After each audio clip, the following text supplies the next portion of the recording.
So what they do instead is they'll actually kind of make a net out of their bodies. They'll curl their wings, the skin around their tails, and their whole body into like a ball shape to catch that insect in the middle.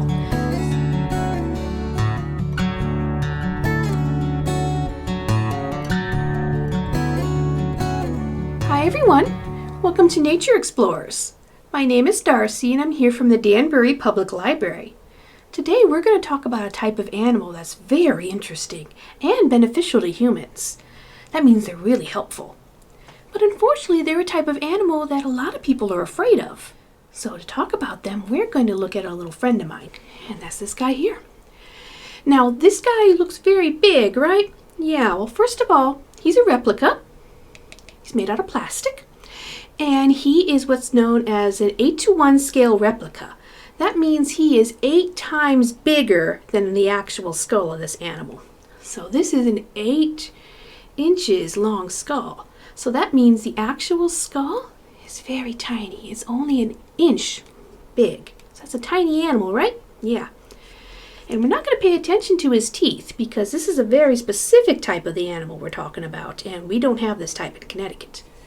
What we are going to look at is what's going on in the back.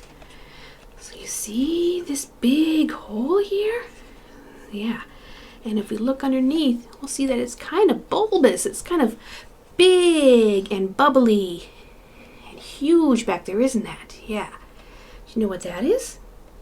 That's their ear canal. And they're so big and developed because these guys have amazing hearing. They can hear all kinds of intricate sounds, very high pitched, and it helps them to find their food. These guys are mammals, but they do something that most mammals, in fact no other mammal in the world, can actually do. So have you ever seen something flying around and instead of being covered with feathers, it actually has fur on it and really big ears? Yeah, do you know what they are? Did you guess bats?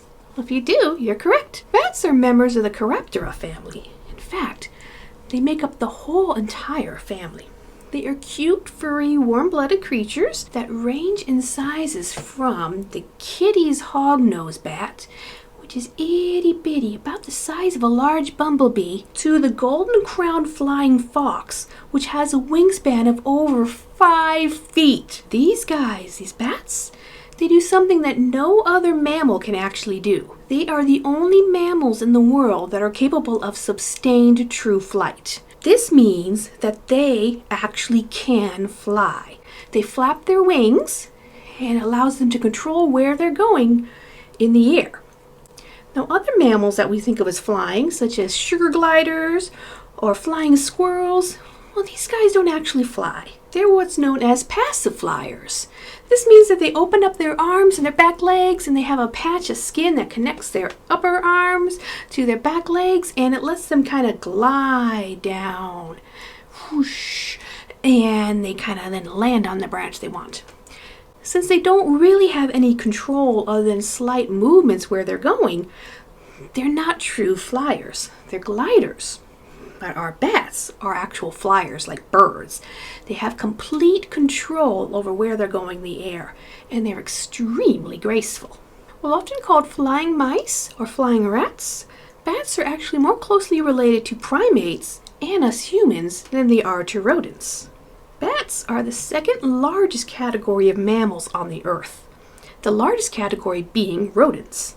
Bats make up 20% of the known and categorized species of mammals on the planet. In fact, there are over 1,300 species of bats that we know of in the world. That's a lot of bats.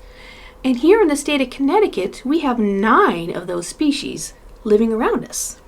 Our state has the big brown bat, the little brown bat, the northern long-eared bat, the eastern small-footed bat, the Indiana bat, the tricolored bat, the silver-haired bat, the eastern red bat, and the hoary bat. That's a lot of bats, huh? Yeah, they're all pretty cute, aren't they? So you probably heard the phrase blind as a bat, right? Means you can't see? Well, that's actually pretty false. See, bats really have good vision, and they rely on their vision for distance. So if they want to see how far away their next roost is, they're going to rely on their eyes to help them navigate to where they want to go. But remember how I said this guy has some really cool bulbous areas back here that are his ears? Yeah. They need these for what they mainly use when they're hunting for food. Bats use a process called echolocation in order to hunt down things that are close to them. So this could be food source, or if they're getting close to where they want to roost and they want to know exactly where the entrance is, they can use this echolocation to tell them where that is. This echolocation is a type of sonar. So what it is the bat sends out these ultrasonic pulses. Those sound waves go out until they hit something. So this something that they hit could be a tree they want to roost in, or an eave of a house, or it could be something like a moth. So when those high-pitched sounds hits that item, they bounce back. And those huge bulbous areas in the back of the bat's skull, that's where those giant ears are. And these really sensitive ears and those really sensitive ear canals can pick up the reflections, the echoes of those high-pitched sounds. And then that tells the bat where the item is, how far away it is, and even which direction it's going. The speed of these pulses depends on what the bat's doing. So if the bat's just kind of flying around and foraging, the pulses are going to be kind of slow. But once the bat gets excited because he realizes, ooh, there's something here I want, the pulses will actually get faster. And they'll get faster and faster and faster and faster as they get closer to what they want. Bats can be lumped into different categories based on size. So where we are here is kind of a colder climate, right? So we have more of what's known as microbats. These are little guys. And microbats, they eat a lot of insects. They're insectivores. And they like to munch down on moths and mosquitoes. Anything that they can find flying around, they will grab it. Bigger bats are what are known as megabats. And these guys are usually in warmer climates. And they actually tend to eat much more fruit. So these are fruit eaters. They eat nectar and pollen. In fact, these guys are what are known as pollinators. They can help plants grow by bouncing from plant to plant and spreading the pollen about. There are also bats that fall into each category that can also eat things like fish, birds, and other small mammals. So you remember my little replica friend here, Bruce? Bruce here is one of only 3 types of bats that are vampiric. They actually eat blood. And he has very specific teeth just to do that. And if you're worried about the idea of vampire bats, well, first of all, like I said, these guys tend to be very small. Their skulls are actually that big. They're really little. And they very rarely go after people. In fact, they actually prefer to go after cattle. Things like cows, mostly because, to be honest, cows are a little bit slower than we are, and they're less likely to notice if they get a little nip. Also, these guys are not native to North America, so you're not going to run into vampire bats anywhere near you unless you go to a zoo. These guys are South American, and there are only 3 species of bats that drink blood. As I said, the bats we have here in Connecticut are insectivores. They eat insects, all except for one. The hoary bat is a bat that will occasionally eat other bats. In fact, its favorite type of bat to eat is the tricolor bat. So these two don't have a very good relationship. Our bats here in Connecticut are also nocturnal. It means they like to be out at night because that's when the kind of things they like to eat are all flying around. Bats catch their food on the wing, means while they're flying. And what they do is you think they would just kind of fly up next to something and grab it in their jaws, right? Well, they can do that. But sometimes if they do that, well, the thing will get away. So what they do instead is they'll actually kind of make a net out of their bodies. They'll curl their wings, the skin around their tails, and their whole body into like a ball shape to catch that insect in the middle. So in case they snap their jaws and they miss, that insect is still stuck between their wings, their tail, and their bodies, and it can't escape. So they get another chance to snap it again. Bats are very beneficial to humans. They catch and consume insects that are actually harmful to our crops.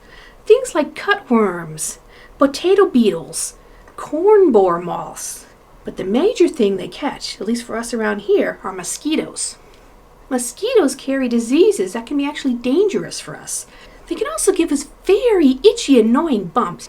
While we can spray for mosquitoes, spraying on a large scale requires a lot of pesticides, chemicals that will kill insects. Thing is, pesticides are not good for the environment. They can leach into the ground, into our groundwater. They can affect crops and plants. They can even make animals sick, including us.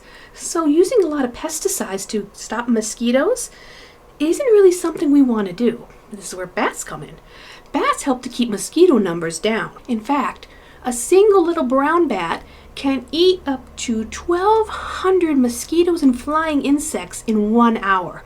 And these guys are little, but they eat a lot of them. So that's impressive. Unfortunately, bats are having a hard time. So remember that conservation status line that we had? Where we have least concern on one side, which means a healthy, stable population of animals. And then on the other side, you have extinction, which means there are no more of that animal anywhere in the world. Well, a lot of populations of bats are getting closer and closer to that extinction side of the line. And as I said, they eat a lot of the mosquitoes, which can make us sick. Losing bats is a very, very big issue. Some of these bats were doing great up to 10, 15 years ago. So what changed? Well, it's not us. We're not actively killing the bats, even if a lot of us are kind of afraid of bats. What's actually happening is we have something called white nose syndrome here in the United States. And white nose syndrome is a fungal disease that is killing bats at an alarming rate. The first cases of white nose were found in northern part of New York State in 2006. By August of 2006, this white nose syndrome had spread to half of the United States and up to 5 provinces in Canada. And it killed millions of bats in the process. Thing is, scientists are not sure exactly how white nose syndrome, the fungus that causes it, arrived in North America. What it does is it actually disrupts the bat's hibernation cycle. An animal that is hibernating, every single process in its body slows down. His heartbeat, its breathing, its digestion, everything kind of slows to a very minimal crawl. And the bat almost sort of goes into kind of like a warm, comfy coma. And it sleeps the whole winter away. This is great, unless something wakes it up. So this white nose syndrome actually makes the bats more active during the winter. They wake up from their hibernation, and that means all the processes that naturally happen in their body, the blood flow, the heartbeat, the breathing, and the digestion, it all speeds back up to normal levels. And the bat tries to get back to sleep, and it might for a little bit, and then the white nose wakes it up again, and that whole process starts again. The problem with this is that, remember one of the things I mentioned is digestion? Yeah. They start eating away all the fat reserves they built up that they need to survive the winter. And this makes the bats hungry. So the bat goes out trying to find food, but it's cold and there's no bugs around. Bats that are affected by white nose are cave bats. The reason for this is that the white nose fungus needs cold, damp, humid conditions in order to survive. Conditions that are best found in caves and mines. And a lot of our bats, like our little brown bat and our tricolor bat and our northern long-eared bat, these guys like to, in the winter, go into cave systems, get into giant colonies of bats, like thousands upon thousands of bats, all tightly packed together to conserve heat and then sleep the winter away. Unfortunately, that fungus also likes those cave conditions. And when you got so many bats closely packed together, if one of them gets it, they're all going to get it. And that can easily take out the whole colony of bats very rapidly. In fact, this fungus has actually devastated 3 of our species of bats. The little brown, the tricolor, and the northern long-eared bat. So this sounds really bad, right? We have this odd kind of fungus that's attacking our bat populations, and unfortunately we don't know how to cure the bats yet. What can we do to possibly help out our bats? Well, luckily we're not actually affected by white nose syndrome, but we can actually carry the fungus if we're not careful. So funguses, they actually spread what are known as spores, and they and they send millions of these spores out, and they'll coat everything. They'll be in the air, they'll coat the ground, they'll coat anything that they can find, and they're very sticky, so they kind of cling to things until they find a condition where they can grow into a new fungus. So if we wander into a cave system, because we're out spelunking or cave exploring, and that cave system happens to have bats that are affected by white nose, we're walking around inside the cave system in our boots, and we're kicking up spores. We don't even realize they're there because they're very tiny. And those spores are caking onto our boots. They're going to get on our pants. We may brush against the wall. Now it's on our sleeves. And if we have equipment we're using, like ropes and stuff to help us climb around the cave, well, it can get all on our ropes, right? Yeah. So we get home and we wash ourselves off. We take off our clothes and we clean them all up and we wash ourselves. No problem, right? Well, kind of there is.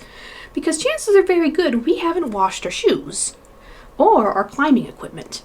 So if next week we go to another cave system to go and explore and go spelunking, well, we're now bringing those spores that are still on our shoes and on our climbing equipment into a whole new cave system. And now those spores will kind of embed themselves into a nice, comfortable climate where they can grow and become fungus, and then possibly affect the bats that are in that cave. So now we have a once healthy population of bats, now with white nose syndrome. So what we can do is, if we like to go exploring and we see a cave system that has off limits, that means we really should stay away from that cave. So there's something else we can do. Bats have certain patterns of behavior, and one of which is that they hibernate during the winter around here.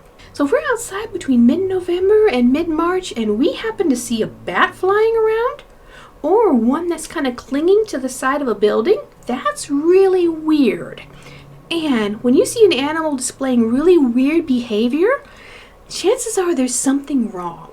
So if we see a bat that's out and about during the winter months and it shouldn't be there, what we can do is we can document what we've seen. We can take pictures of the bats, we can write down the date and times and where we saw it, and we can contact our state's wildlife division. We can submit our pictures and all the information we found to Deep Wildlife Division at deep.batprogram@ct.gov, or we can call them at 860-424-3011. And what this is going to do is it lets the Connecticut Department of Wildlife send someone to kind of observe the bats and see if these animals are possibly showing signs of white nose. So letting the Wildlife Department know allows them to observe the bats, see if the colony is infected, and then hopefully stop that infection from spreading to other areas. So did you find anything interesting for your Wonder Bowl this week? I found an interesting thing, and it's kind of fragile, so I'm not going to hold it for too very long. But this thing with all these little holes in it, this is a mud dauber's nest. And these are a type of wasp that build these little nests out of bits of mud. They pack in tight. And the thing is, they don't actually live in these nests.